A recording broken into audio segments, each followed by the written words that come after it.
إن الحمد لله نحمده ونستعينه ونستغفره ونعوذ بالله من شرور أنفسنا ومن سيئات أعمالنا من يهده الله فلا مضل له ومن يضلل فلا هادي له وأشهد أن لا إله إلا الله وحده لا شريك له وأشهد أن محمدا عبده ورسوله يا أيها الذين آمنوا اتقوا الله حق تقاته ولا تموتن إلا وأنتم مسلمون يا أيها الناس اتقوا ربكم الذي خلقكم من نفس واحدة وخلق منها زوجها وبث منهما رجالا كثيرا ونساء واتقوا الله الذي تساءلون به والأرحام إن الله كان عليكم رقيبا يا أيها الذين آمنوا اتقوا الله وقولوا قولا سديدا يصلح لكم أعمالكم ويغفر لكم ذنوبكم ومن يطع الله ورسوله فقد فاز فوزا عظيما أما بعد فإن خير الحديث كتاب الله وخير الهدي هدي محمد صلى الله عليه وسلم وشر الأمور محدثاتها وكل محدثة بدعة وكل بدعة ضلالة وكل ضلالة في النار. أعوذ بالله من الشيطان الرجيم. بسم الله الرحمن الرحيم. وإذا سألك عبادي عني فإني قريب أجيب دعوة الداع إذا دعاني فليستجيبوا لي وليؤمنوا بي لعلهم يرشدون. حاضرین جمعہ، اسلامی بھائیوں، نوجوان ساتھیوں، عزیز بچوں، آج 18واں روزہ ہے، جمعہ کا دن ہے، گرمی کی شروعات ہے۔ غزوہ بدر کے حوالے سے امام نووی رحمہ اللہ نے شرح مسلم میں لکھا ہے کہ مہینہ رمضان کا تھا، 17واں روزہ تھا، جمعے کا دن تھا، وَكَانَ يَوْمُ بَدْرٍ يَوْمًا حَارًّا، سخت گرمی کا دن تھا۔ روزے کی حالت میں سخت گرمی کے دن میں صحابہ کرام نے اسلام کی سب سے پہلی جنگ لڑی تھی۔ اسی سے ہمیں اور آپ کو اندازہ کر لینا چاہیے، آج جو چھوٹے چھوٹے بہانوں کو لے کر ہم روزہ چھوڑ دیتے ہیں اور دعویٰ کیا ہے کہ صحابہ کو مانتے ہیں، وہ صحابہ تو سخت گرمی میں بھی روزہ رکھ کر جنگ میں تلوار چلا رہے ہیں، دشمنوں کے سامنے میدان میں کھڑے ہیں روزے کی حالت میں۔ صحیح مسلم کتاب الجہاد والسیر، باب الامداد بالملائکہ فی غزوۃ بدر، حدیث نمبر 1763۔ عمر ابن خطاب رضی اللہ تعالیٰ عنہ اس حدیث کو بیان کرتے ہیں۔ غزوہ بدر میں اللہ کے نبی صلی اللہ علیہ وسلم نے دعا کس طریقے سے کی تھی، کس کنڈیشن میں کی تھی، یہ منظر انہوں نے بیان کیا۔ اللہ کے نبی صلی اللہ علیہ وسلم نے صحابہ کرام کو دشمنوں کے سامنے صف میں کھڑا کر دیا، صف بندی کر دی گئی، جنگ کی تیاری کر لی گئی، سارے مجاہدین کو ترتیب سے کھڑا کر دیا گیا۔ اللہ کے نبی صلی اللہ علیہ وسلم کی نگاہ دونوں طرف کے لڑنے والوں پر پڑتی ہے۔ مشرکین کی تعداد 1000 پہنچ رہی ہے، مسلمانوں کی تعداد 313 پہنچ رہی ہے۔ اللہ کے نبی نے 2 رکعت نماز پڑھی اللہ رب العالمین سے مدد مانگنے کے لیے۔ یا ایھا الذین آمنوا استعینوا بالصبر والصلاۃ، اے ایمان والو صبر اور نماز کے ذریعے سے اللہ کی مدد طلب کرو۔ اس آیت پر عمل کرتے ہوئے ہمارے نبی صلی اللہ علیہ وسلم نے 2 رکعت نماز پڑھی عمر ابن خطاب کا بیان ہے فاستقبل نبی اللہ صلی اللہ علیہ وسلم القبلہ، اللہ کے نبی نے قبلے کی طرف چہرہ فرمایا، ومد یدیہ، اور اپنے دونوں ہاتھوں کو پھیلایا، فجعل یہتف بربہ، پھر اللہ کے نبی چیخ چیخ کر اور بلند آواز سے دعا کرنے لگے۔ عموماً اللہ کے نبی صلی اللہ علیہ وسلم دھیرے دھیرے دعائیں کیا کرتے تھے، آہستہ آواز میں دعا کیا کرتے تھے، لیکن اس دعا میں اللہ کے نبی کی آواز بلند ہو گئی تھی۔ حدیث کے الفاظ ہیں فجعل یہتف بربہ، چیخ چیخ کر اللہ تعالیٰ سے مدد مانگنے لگے، اور اللہ کے نبی دعا فرمانے لگے، اللہم انجز لی ما وعدتنی، اللہم آتی ما وعدتنی، اے اللہ تجھ سے میں مدد کا طلبگار ہوں، اے اللہ جو تو نے مدد کا وعدہ فرمایا ہے وہ مدد جلدی بھیج دے، اے اللہ میں اس مدد کا سوال کر رہا ہوں۔ اللہم ان تہلک هذه العصابة من اہل الاسلام لا تعبد فی الارض، اے اللہ اگر چھوٹی سی یہ جماعت، میری چھوٹی سی یہ فوج کی ٹکڑی آج مار دی گئی، قتل کر دی گئی، آج اگر یہ ہلاک ہو گئی تو زمین پر تیری عبادت نہ کی جائے گی۔ اللہم انشدک عہدک ووعدک، اے اللہ میں تجھ سے تیرے وعدے کا سوال کر رہا ہوں، تیرے عہد و پیمان کا سوال کر رہا ہوں، تو نے وعدہ کیا ہے محمد تیری مدد کریں گے، تیرے ساتھیوں کی مدد کریں گے۔ اے اللہ وہ وقت آ گیا ہے کہ سامنے 1000 کا لشکر ہے اور ہم 313 ہیں، اے اللہ رب العالمین اب مدد تو بھیج دے، میرا کوئی آدمی نہ مارا جائے، میرا کوئی ساتھی نہ شہید کیا جائے۔ امام نووی رحمہ اللہ فرماتے ہیں میرے نبی نے آواز بلند اس لیے کی تھی تاکہ آپ کے ساتھ کے مجاہدین کا حوصلہ بلند رہے، تاکہ آپ کے صحابہ کرام کے دل میں طاقت ملتی رہے کہ میرا پیغمبر اپنے رب سے دعا کرنے میں لگا ہوا ہے، اب ہم لوگ ہاریں گے نہیں، تعداد پہ ہمیں بھروسہ نہیں، ہم تھوڑے ہی صحیح لیکن ہم ان دشمنوں کے سامنے ہم مضبوط رہیں گے۔ ان کے حوصلے کو مضبوط کرنے کے لیے میرے نبی نے اپنی آواز بھی بلند فرمائی، اور اپنی دعا میں تاثیر پیدا کرنے کے لیے اس بار اللہ کے نبی نے بلند آواز سے دعا بھی فرمائی۔ اللہ کے نبی کو پہلے سے معلوم تھا کہ اللہ رب العالمین مدد کرے گا، اللہ کی مدد پر میرے پیغمبر کو یقین بھی تھا، لیکن اس کے باوجود اللہ کے نبی دعا مانگ رہے ہیں، رو رو کر دعائیں مانگ رہے ہیں۔ اللہ کے نبی دعا اس لیے مانگ رہے ہیں کیونکہ اللہ کے نبی چاہ رہے ہیں اے اللہ مدد کا وعدہ تو نے فرمایا ہے، میں چاہتا ہوں کہ میرا ایک بھی مجاہد مارا نہ جائے، میرا ایک بھی آدمی قتل نہ کیا جائے، اس سے پہلے ہی تیری مدد آ جائے، جلدی مدد بھیج دے۔ عمر ابن خطاب کا بیان ہے فما زال رسول اللہ صلی اللہ علیہ وسلم یہتف بربہ مستقبل الکعبہ ماد یدیہ، اللہ کے نبی اسی طریقے سے کعبے کی طرف چہرہ کر کے اپنے دونوں ہاتھوں کو پھیلا کر اللہ رب العالمین سے دعا مانگ رہے ہیں، حتی سقط رداؤہ عن منکبیہ، دعا میں اللہ کے نبی اتنے مشغول ہو گئے، اپنے دل کو نچوڑ کر اپنی دعا میں رکھ دیا۔ اللہ کے نبی کے بدن پہ کپ کپی تاری ہو گئی، آپ جو کالی کملی اوڑا کرتے تھے، جو چادر اوڑا کرتے تھے، وہ چادر آپ کے کندھے سے گر گئی۔ دعا میں یہ تاثیر تھی، اور اتنا دل لگایا میرے نبی نے کہ بدن کانپنے لگا، اور کانپتے کانپتے وہ چادر گر گئی۔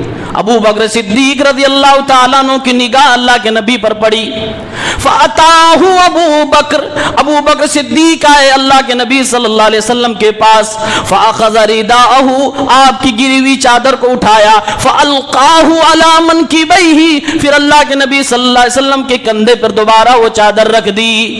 ابو بکر نے دیکھا میرا پیغمبر، میرا دوست آج رو بھی رہا ہے اور دعا کرتے ہوئے کانپ بھی رہا ہے۔ ثم التزمہ، حضرت ابو بکر نے اللہ کے نبی صلی اللہ علیہ وسلم کو پیچھے سے جا کے پکڑ لیا، ثم التزمہ من ورائہ، پیچھے سے اللہ کے نبی کو جا کر پکڑ لیا اور اپنے سینے سے لگا لیا، پکڑ کر چپک گئے ابو بکر صدیق رضی اللہ تعالیٰ عنہ۔ اور ابو بکر کہنے لگے کفاک مناشدتک ربک انہ سینجز وعدک، اے میرے محبوب، اے جناب محمد عربی صلی اللہ علیہ وسلم، بس کریے، رہنے دیجئے۔ آپ نے اللہ سے جو یہ دعا مانگی اور اس انداز میں مانگی ہے، یہ دعا انشاءاللہ کافی ہو جائے گی، اللہ ضرور مدد بھیجے گا۔ قرآن کریم کی آیت نازل ہوتی ہے، اللہ رب العالمین نے اپنا وعدہ پورا کرتے ہوئے فرمایا اذ تستغیثون ربکم فاستجاب لکم انی ممدکم بألف من الملائکۃ مردفین۔ اے میرے پیغمبر، اس وقت کو یاد کرو جب آپ اپنے اللہ سے رو رو کے دعائیں مانگ رہے تھے، آپ کے اللہ نے، آپ کے رب نے آپ کی دعا کو قبول بھی فرمایا اور اپنے 1000 فرشتوں کو تابڑ توڑ پے در پہ آپ کی مدد کے لیے زمین پر اتار دیا۔ آسمان کے فرشتے زمین پر میدان بدر میں اتر گئے۔ صحابہ کرام کہتے ہیں ہم صرف تلواریں اٹھاتے تھے، اس سے پہلے دشمن زمین پہ گرا ہوا ہوتا تھا، اس لیے کہ صحابہ کرام کی تلوار اٹھتی تھی اس سے پہلے ہی فرشتے مار دیا کرتے تھے۔ فرشتے اپنی گھوڑے کی نکیل تھام کے رکھے تھے، ایک ایک کافر کو چن چن کر مارا گیا، ان کو بھاگنے پر مجبور کر دیا گیا۔ ابو بکر صدیق نے اللہ کے نبی صلی اللہ علیہ وسلم کو پیچھے سے پکڑا اور اللہ کے نبی کو تسلی دی۔ میرے نبی کریم صلی اللہ علیہ وسلم اس وقت اپنے حجرے میں تھے، اس وقت جو خیمہ لگایا گیا تھا اسی خیمے میں تھے۔ اللہ کے نبی خیمے سے باہر نکلے جب اللہ تعالیٰ نے وعدے کے لیے پوری قرآن کی آیت اتار دی، اللہ کے نبی خوشی خوشی باہر نکلتے ہیں۔ عبداللہ ابن مسعود رضی اللہ تعالیٰ عنہ بیان فرماتے ہیں میری نگاہ اللہ کے نبی کے چہرے پر پڑتی ہے، میں نے دیکھا کأن شقۃ وجہہ القمر، گویا کہ میرے نبی کا چہرے کا ایک طرف کا حصہ پورا چاند لگ رہا تھا خوشی کی وجہ سے، کیونکہ اللہ نے وعدہ فرما لیا اے میرے پیغمبر گھبراؤ نہیں، یہ 313 ہی صحیح 1000 پر بھاری پڑ جائیں گے۔ اللہ کے نبی فرما رہے اپنے اس خیمے سے باہر نکل کر سیہزم الجمع ویولون الدبر بل الساعۃ موعدہم والساعۃ ادھیٰ وامر، آج یہ سب کے سب مارے جائیں گے۔ اللہ کے نبی نے وحی کے ذریعے سے بتایا اے میرے ابو بکر دیکھو آج یہ سارے کے سارے لوگ فلاں کے فلاں لوگ، اللہ کے نبی نام لے لے کر بتا رہے میدان بدر میں فلاں جگہ کی لاش پڑی ہوگی، فلاں شخص کی لاش یہاں پڑی ہوگی، آج شام تک یہ سب کے سب مار دیے جائیں گے، قتل کر دیے جائیں گے۔ آپ صلی اللہ علیہ وسلم کا حوصلہ دیکھیے، اب دعا دیکھیے نبی کریم کی طریقے کا۔ عبداللہ ابن مسعود کہتے ہیں فما رأيت ناشدا ينشد حقا له اشد من مناشدة محمد صلی اللہ علیہ وسلم ربہ عز وجل، میں نے بہت لوگوں کو دعا کرتے ہوئے دیکھا لیکن اپنے نبی کریم صلی اللہ علیہ وسلم کو میدان بدر میں جس انداز میں دعا کرتے ہوئے دیکھا، میں نے کسی کو نہیں دیکھا کہ وہ اپنے رب سے کوئی اتنا بھی رویا ہو اور اپنا دل نچوڑ کر اپنی دعا میں رکھ دیا ہو، ایسے دعا کرنے والے میں نے نہیں دیکھے۔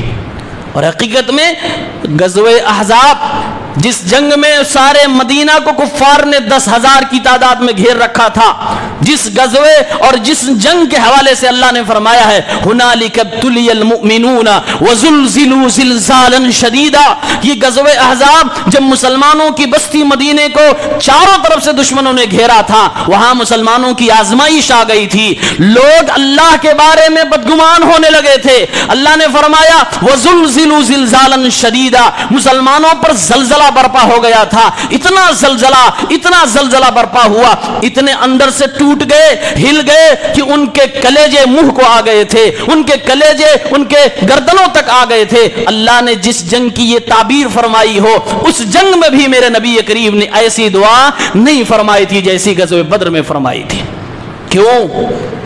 علماء کرام نے لکھا کہ اللہ کے نبی نے جو یہ فرمایا اے اللہ اگر آج یہ چھوٹی سی جماعت مار دی گئی تو زمین پر تیری عبادت نہ ہوگی۔ اللہ کے نبی صلی اللہ علیہ وسلم اللہ کے سامنے فرما رہے تھے اے اللہ 15 سال محنت کرنے کے بعد یہ 15 سال کی محنت کا نتیجہ ہے سامنے لے کر آیا ہوں، اس میں اے اللہ میری امت کے جوان بھی ہیں، میری امت کے بوڑھے بھی ہیں، اس میں میری امت کے بچے بھی کچھ شامل ہیں۔ اے اللہ رب العالمین میری 15 سال کی محنت اگر آج رائے گاہ ہو گئی، آج یہ شہید کر دیے گئے تو زمین پر تیری عبادت کرنے والا کوئی نہیں بچے گا، اسلام خطرے میں ہے، اسلام ختم ہو جائے گا۔ اس دعا سے 2 اہم پوائنٹ کی طرف اشارہ ملتا ہے۔ ایک یہ اللہ کے نبی نے اشارہ دیا کہ حق والے اور سچ والے ہمیشہ کم ہوتے ہیں، جیسے کہا 1000 کے مقابلے میں یہ 313 ہیں، اور مسلمانوں خصوصاً اہل حدیثوں خوش ہو جاؤ، اللہ کی قسم وہ صحابہ کرام کی 313 جو جماعت تھی میدان بدر میں، آپ انہی کا امتداد ہو، آپ انہی کا ایکسٹینشن ہو، انہی کا پھیلاؤ ہو، ہم انہی کی روحانی اولاد ہے، جو نبی کریم نے فرمایا تھا تھوڑی سی جماعت اگر آج مار دی گئی تو زمین پر اللہ کی عبادت نہیں کی جائے گی۔ آج سچ مچ میں آپ سروے کر لیجئے اور زمینی حقائق پر آپ تحقیق کر لیجئے، کون صحابہ کے منہج پر ہے، کون بدری صحابہ کے مزاج پر ہے، کون ان کی سنتوں کو اپنانے کی کوشش کر رہا ہے، کون نبی کریم سے وہ محبت کر رہا ہے جو صحابہ کرام کرتے تھے اور وہ کوشش کر رہا ہے جس طرح سے صحابہ کرام کرتے تھے۔ دوسرا نقطہ یہ معلوم ہوا، اللہ کے نبی نے فرمایا اے اللہ اگر یہ چھوٹی سی جماعت آج شہید کر دی گئی، لا تعبد فی الارض، تو زمین پر تیری عبادت نہیں کی جائے گی۔ یعنی نبی کریم اشارہ دے رہے ہیں اے میری امت کے لوگوں، اس زمین پر نبیوں کو آنے کا مقصد کیا ہے کہ اللہ کی عبادت زمین پہ کی جائے۔ جو لوگ یہ کہتے ہیں کہ نبیوں کو بھیجے جانے کا مقصد حکومت قائم کرنا ہے، نبی کریم کی یہ دعا ان لوگوں کے لیے رد ہے۔ نبی کریم فرما رہے ہیں نہیں نہیں، اس زمین پر رسولوں کا آنا، اس زمین پر نبوت کا آنا، اس زمین پر رسالت کا آنا اس بات کی گواہی ہے کہ زمین پر اللہ رب العالمین کی عبادت کی جائے۔ حکومت قائم کرنے کے لیے کوئی نبی نہیں آیا تھا، اور نہ نبیوں کے وارثین کی یہ ذمہ داری ہے کہ زمین پر حکومت قائم کرے، یہ اللہ دیتا ہے۔ اللہ رب العالمین جب چاہے گا، جب ہم اس قابل ہوں گے، جب ہماری اس طرح سے کرتوت ہوں گے ضرور دے گا۔ لیکن مسلمانوں کچھ گمراہ فرقوں کے اور کچھ گمراہ علماء کے بہکاوے میں آ کر اور یہ نہ کہو کہ عبادت سے کوئی مطلب نہیں، روزے نماز سے کوئی مطلب نہیں، اصل تو یہ ہے حکومت بنائی جائے، نہیں نہیں، اصل یہ ہے کہ زمین پر اللہ کی عبادت کی جائے۔ میرے نبی اگر یہ بات نہ ہوتی تو یہ کہتے اے اللہ اسلامی حکومت نہیں بن پائے گی، آپ نے ایسا کچھ نہیں کہا، آپ نے کہا زمین پر تیری عبادت نہیں ہوگی، اور یہی قرآن نے بھی کہا ہے۔ اللہ نے فرمایا ہے وما خلقت الجن والانس الا لیعبدون، میں نے پیدا ہی کیا انسانوں کو عبادت کے لیے۔ ہمارے اور آپ کی پیدائش کا مقصد عبادت ہے، عبادت ہے، عبادت ہے، عبادت کی سوا کچھ نہیں ہے۔ عبادت میں توحید مطلوب ہے، ہم سے عبادت مطلوب ہے، یہی اللہ رب العالمین نے ہمیں پیدا کرنے کا مقصد بتلایا ہے۔ اس لیے جتنے بھی گمراہ علماء گمراہ جماعتیں کہتی ہیں کہ جب تک اپنی حکومت نہیں ہوگی تب تک ہم مسلمان اصلی میں نہیں ہوں گے، 70-80% کافر بنے ہوئے گھما رہے ہیں اور سب پر کفر کا فتویٰ لگا رہے ہیں، ایسے لوگ گمراہ ہیں، یقیناً گمراہ ہے، نبی کریم کے منہج سے ہٹے ہوئے۔ اس اللہ کے نبی صلی اللہ علیہ وسلم کی دعا میں اور اس غزوہ بدر کے منظر میں ایک چیز غور کرنے کی ہے۔ دعا ہم اور آپ کرتے ہیں، لیکن دعاؤں میں وہ کیفیت، وہ آداب، وہ چاہت، وہ تڑپ نہیں ہے جو نبی کریم نے اس دعا میں دکھائی ہے۔ آپ دیکھیں اللہ کے نبی صلی اللہ علیہ وسلم دعا کرنے کے لیے نماز کا سہارا لیے، قبلے کی طرف آپ نے چہرہ فرمایا، آپ نے اپنے دونوں ہاتھوں کو اٹھایا۔ اس موقع پہ اللہ کے نبی نے اپنی آواز بھی بلند فرمائی، اور اللہ کے نبی نے دعا میں اتنا دل لگایا، اتنی اپنی کیفیت کو اس میں اللہ کے نبی نے مشغول کیا کہ اللہ کے نبی کے کندھے سے چادر گر گئی۔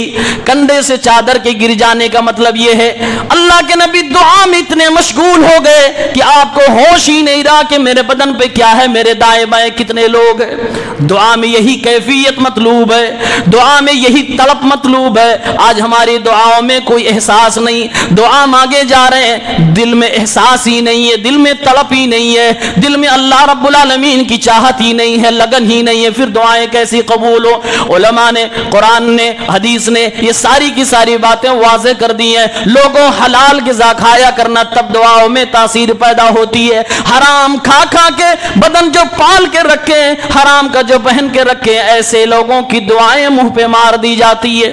بے شمار ایسی چیزیں ہیں جن کی وجہ سے آج ہماری دعائیں قبول نہیں ہوتی ہے۔ ان میں بنیادی چیزیں تاثیر نہیں ہے۔ تاثیر کیسے آئے گی؟ جب دل میں تڑپ ہو، جو مانگ رہے ہیں دعا اس کی میننگ پتہ ہو، حلال غذا ہو، حلال کپڑا ہو، سکون سے ہو، اطمینان سے ہو، یہ ساری چیزیں ہوں گی تب ہماری دعاؤں میں تاثیر پیدا ہوگی۔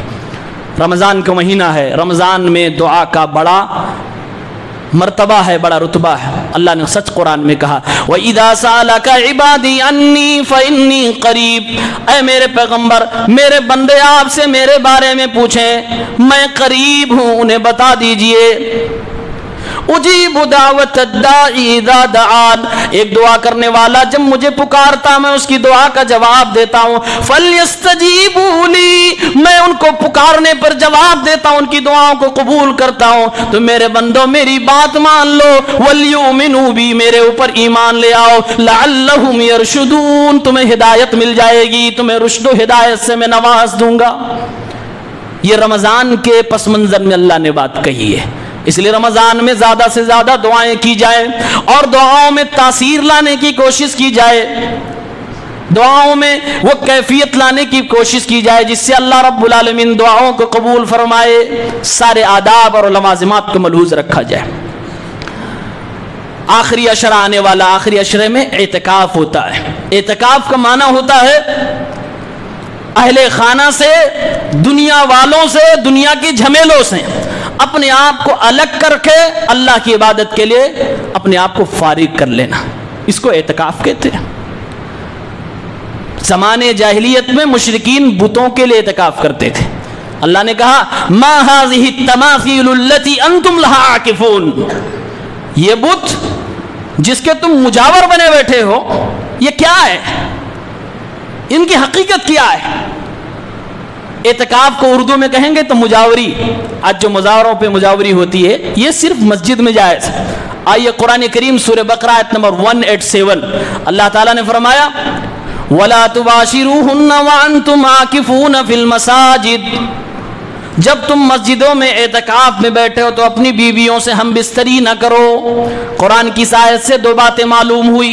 اعتکاف کے لیے مسجد شرط ہے، مسجد کے علاوہ کہیں پر اعتکاف نہیں ہو سکتا، اور وہ بھی جامع مسجد یعنی جس کے اندر جمعہ بھی ہوتا ہو، تاکہ اعتکاف کرنے والوں کو جمعہ پڑھنے کے لیے کہیں اور نہ جانا پڑے. اعتکاف کے لیے مسجد شرط ہے. دوسری بات اللہ تعالیٰ نے فرمایا وَلَا تُبَاشِرُوهُنَّ، اے میرے بندو اعتکاف کی حالت میں اپنی جائز بیوی، حلال بیوی سے بھی ہم بستری رات میں بھی نہیں کرنا. روزے میں رات میں بیوی سے ہم بستری کر سکتے، لیکن اعتکاف میں بیٹھ گئے تو وہ بھی نہیں کر سکتے.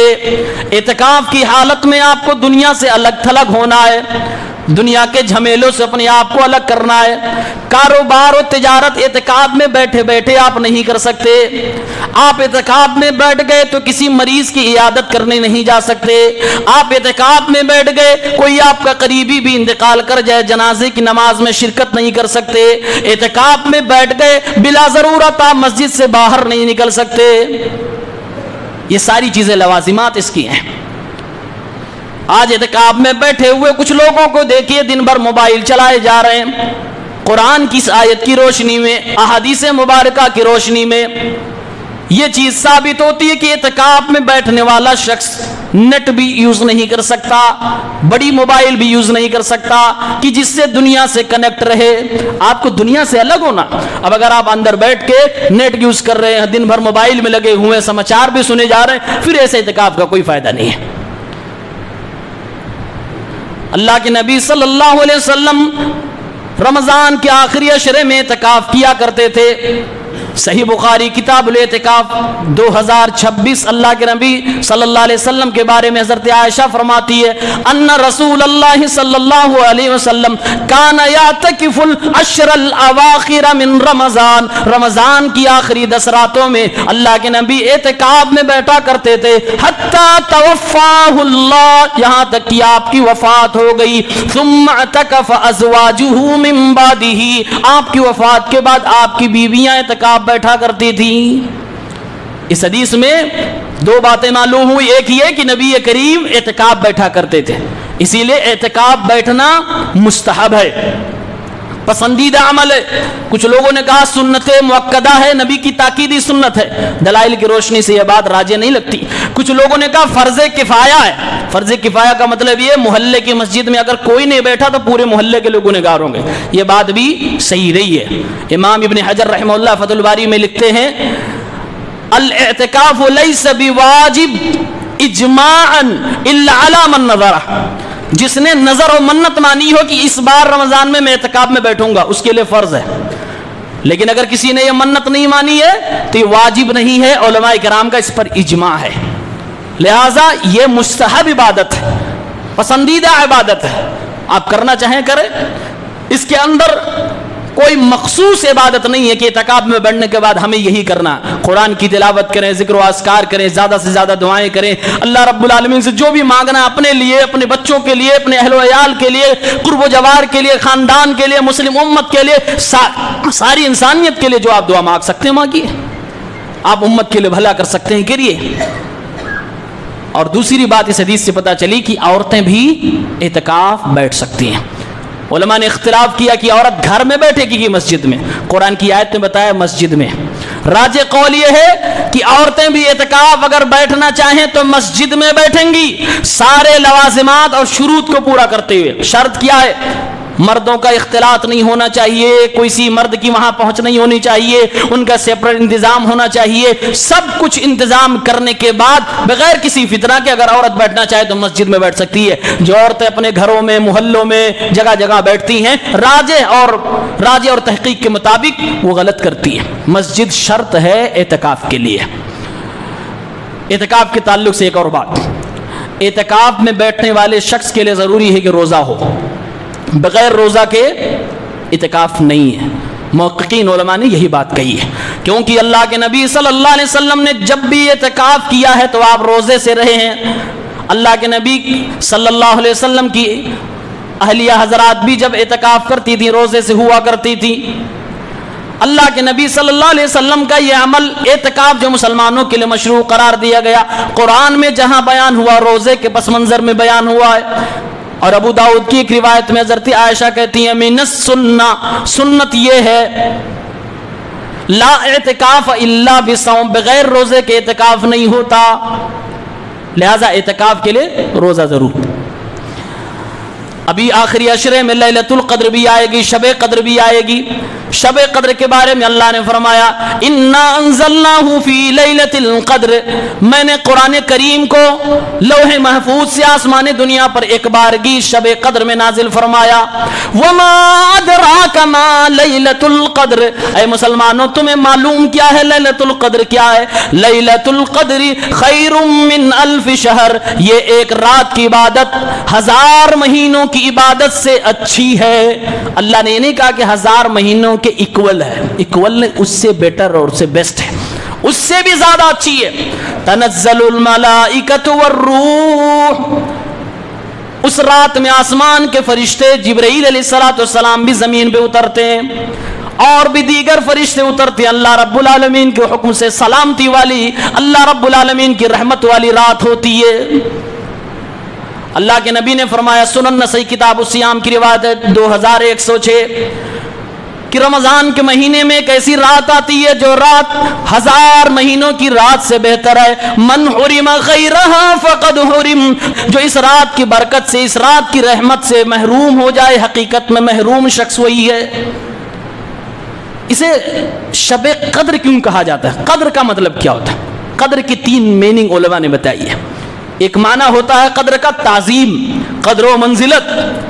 کہتے ہیں اس رات کو قدر و منزلت والی رات اس لیے کہا گیا کہ اس میں قرآن اتارا گیا, اس لیے کہ اس میں فرشتے اترتے ہیں, اس لیے کہ اس میں اللہ کی رحمتیں و برکتیں اترتی ہیں, لہٰذا یہ عظمت والی قدر و منزلت والی رات ہو گئی. یعنی جو شخص شب قدر کو اللہ رب العالمین کو خوش کرنے کی کوشش کرے گا, عبادات کرے گا, اللہ کے نبی کی سنت کے مطابق اس رات کو شباشی کرے گا, اللہ کی عبادت میں لگا ہوگا, وہ اللہ کی نگاہ میں عظمت والا انسان ہے.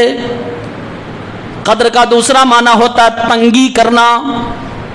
کہا اس رات کو تنگی والی رات اس لیے کہا گیا کیونکہ اس رات کو اللہ رب العالمین نے اپنی حکمت کے تحت دنیا والوں کو نہیں بتایا کہ ایگزیکٹلی کون سی رات ہے. اور دوسری معنی, تنگی کا دوسرا معنی یہ بھی ہے کہ جب آسمان سے فرشتے زمین پہ آتے ہیں, آسمان سے جبریل امین زمین پہ آتے ہیں, فرشتوں کے آنے کی وجہ سے زمین تنگ ہو جاتی ہے, اس لیے اس کو تنگی والی رات کہا گیا. قدر کا تیسرا معنی ہے تقدیر, قضا و قدر. اسے قدر والی رات اس لیے کہا جاتا ہے کیونکہ سال بھر کی تقدیریں اسی رات میں لکھی جاتی ہیں. ہمارے اور آپ کی زندگی میں پورے سال میں کیا ہونے والا ہے, یہ تقدیر اس رات میں لکھی جاتی ہے.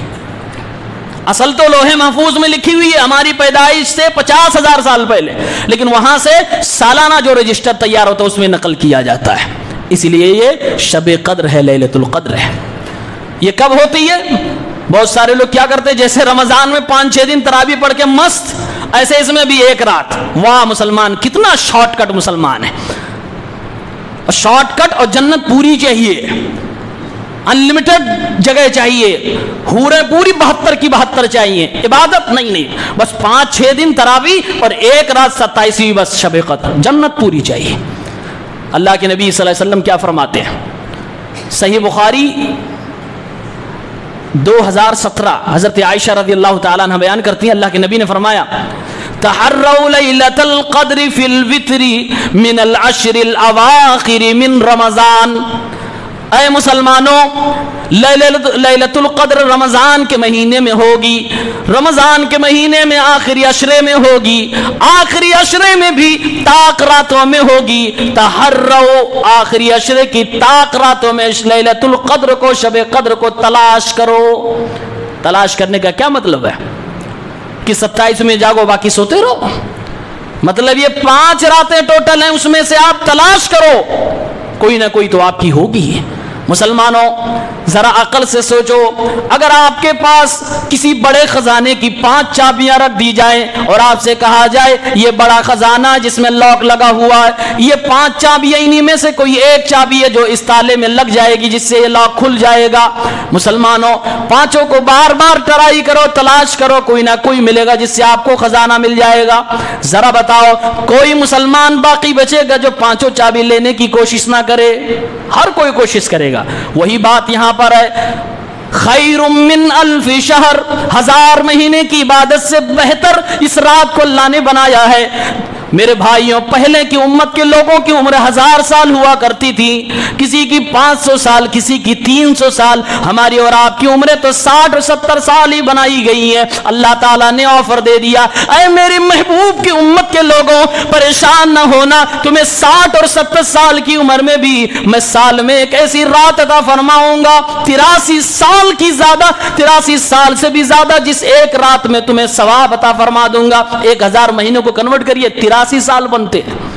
اگر پورے سال زندگی 20 سال کی عمر کے بعد جوڑیے، اگر 50 سال کی عمر، کتنی عمر آپ کی لمبی ہو جائے، کتنا ثواب کمانے کا موقع مل سکتا ہے۔ ایک آفر ہے اللہ کی طرف سے۔ یہ سنن ابن ماجہ کتاب الدعا حدیث نمبر 3850، حضرت عائشہ رضی اللہ تعالیٰ عنہ اللہ کے نبی سے کہتی ہیں، یا رسول اللہ، اے اللہ کے نبی صلی اللہ علیہ وسلم، ارأیت ان وافقت لیلۃ القدر ما ادعو، اے میرے شوہر نامدار امام الانبیاء محمد الرسول اللہ صلی اللہ علیہ وسلم، آپ کا کیا خیال ہے اگر میں لیلۃ القدر کو پا جاؤں، شب قدر مجھے نصیب ہو جائے، فبما ادعو، میں کون سی دعا پڑھوں؟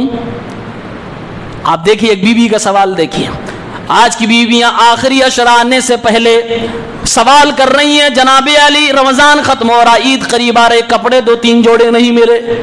ایک بیوی یہ بھی ہے جو کہ کنواری ہے، اور کنواریوں میں بھی بہت زیادہ خوبصورت ہے۔ ہماری اماں عائشہ فرماتی ہیں، اے میرے محبوب، آپ کا کیا خیال ہے اگر شب قدر آ جائے تو میں کون سی دعا مانگوں؟ دعا پوچھ رہی ہیں۔ کاش کی آج کی عورتیں بھی اپنے شوہروں سے دعاؤں کا مطالبہ کرتی، دعا سیکھنے کے لیے بولتی۔